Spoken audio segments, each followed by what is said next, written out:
I've noticed that whenever we talk about the artificial intelligence revolution, we only imagine the ethereal. Endless lines of code, pristine data centers, and the boundless potential of the cloud. But I have to be honest with you, the cloud is a lie. From my perspective, the digital future is not forged in software. It is dug out of the earth. Before an AI model can generate a single thought, before an EV can drive a single mile, they rely on the physical neurons of our modern world. Critical minerals, lithium, cobalt, nickel, and rare earth elements. Silicon Valley might be designing the brain of tomorrow, but I argue that they are entirely dependent on a physical supply chain that they simply do not control. Welcome to the invisible front lines of Tech Cold War 2.0, a war not fought with missiles, but with minerals. And if the West doesn't act fast, I believe the trillion-dollar tech boom will be stopped dead in its tracks. To really understand the scale of this crisis, I always look east.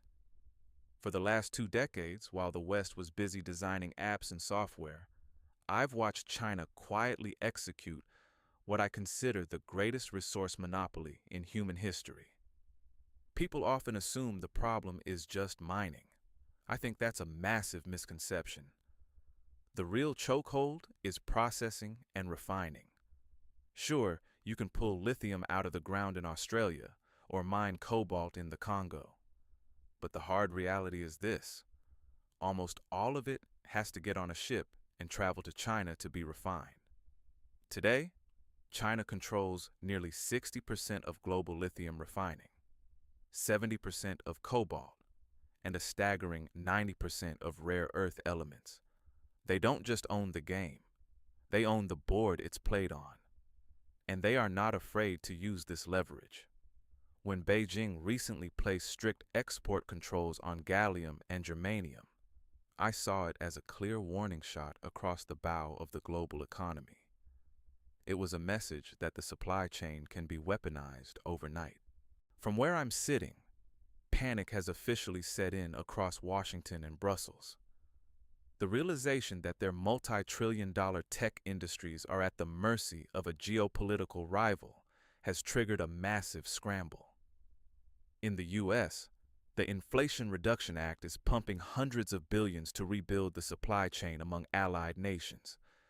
Europe has followed suit. But in my view, throwing money at the problem reveals a brutal physical truth. You cannot simply code a mine into existence. Building a new mining and refining operation takes, on average, 10 to 15 years. You have to secure permits, fight environmental pushback, and build massive infrastructure. Meanwhile, demand is projected to skyrocket by 500% over the next decade.